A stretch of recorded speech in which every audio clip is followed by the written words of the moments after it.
درنو دوستانو، اوس تاسو ته د محترم جهاني صاحب یو خپله شعر ډالۍ کوم چې عنوان یې ده ترکاڼي د بزو کار نه دی.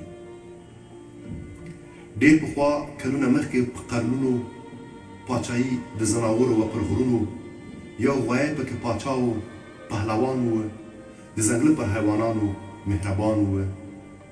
سر و کال به په ځنګلو کې پریماني وه، دلته هلته به ښادي وه، مهماني وه، د باچا له برکته کراري وه. نه څوک وږی نه تړی نه خواري وه. ښکرور پاچا ټینګ کړی عدالت وه، د ځنګله هر اوسېدونکی په راحت وه. نه کمزوري زورورو کړوله، نه هوسۍ نه یې پسونه ځوروله. یو ورځ پاچا ناروغ، بله ورځ مړ سو، لوی او کم د پاچاهي په غم ککړ سو.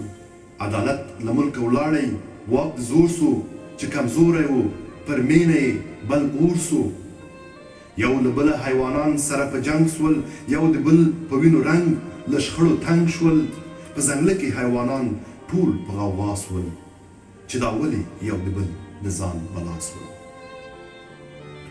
دا یوه اندېښنه ټولو ته پیدا سوه، د پاچا پر کېنولو یې سلا سوه. هر یو وغوښتل چې ټوله واک خپل سي، د ځنګلونو سی پاچا د غرو اتل سي. له مابینه د ځنګله د بزوګانو یوه راغله تر جرګې د حیوانانو، د مرحوم پاچا پر مړینه په ژړا سوه، په ستایلو یادولو په دعا سوه. حیوانانو هم له غمه اوښکې توی کړې، یو له بله یې سږمې او سترګې بوی کړې. یو ناڅاپه د بزو بله وینا سوه، په دا منځ کې په کټ کټ سوه، په خندا سوه.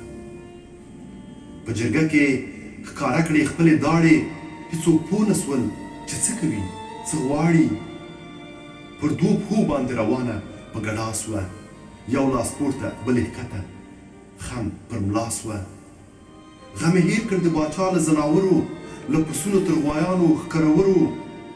یو ځل ونې ته سوه پورته په ټالو سوه، بیا پر ځمکه پر نڅا پر ملاقو سوه. حیوانانو حق حیران ورته کتله، بې اختیاره پر ځایونو نڅېدله.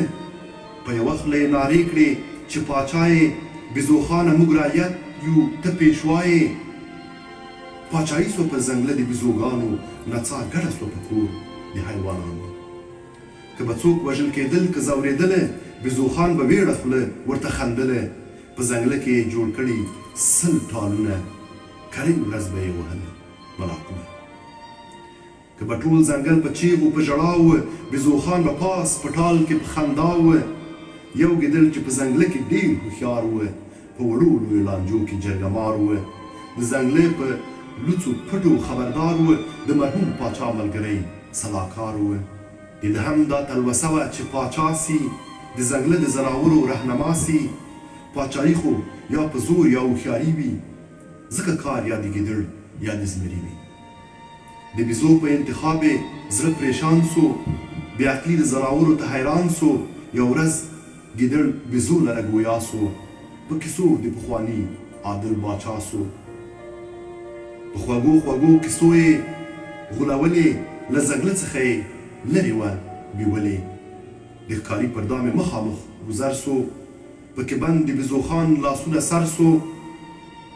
په نارو یې ځناور ټوله خبر سول، د پاچا پر لور روان لکه لښکر سول. په یوه ګړۍ یې وژغورله له دامه، په سړنه سوه د مرګ د ښکاري زامه. بزو جوړې په ځنګله کې غلبلې کړې، په ژړا او په غوغا یې سترګې سرې کړې. چې ګیدړ په ځنګله کې غولولې، په لوی لاس یې د ښکاري دام ته بیولې. که لښکرو د رعیت نه وای ژغورلې، بې له شکه وم د مرګ غېږې ته تللې. ګیدړ وویل خبرې د رښتیا دي، کیسې سپینې دي او هر څه برملا دي. که مې دام ته یې بیولې ګناه زما ده، ځناورو ته سپارلې مې قضا ده. چې مې هر څه په قسمت وي رسېدلي، فیصلې د ځناورو مې منلي. خو په دې عقل ته څنګه زموږ باچا یې، ته پر څه د ځناورو رهنما یې. نه د عقل سته نه زور لرې واکدار یې، ته بزو یې نڅاګانو ته تیار یې. هر بنده ته رسېدلی خپل روزګار دی چا ویل چې پاچاهي د بېزو کار دی ډېره مننه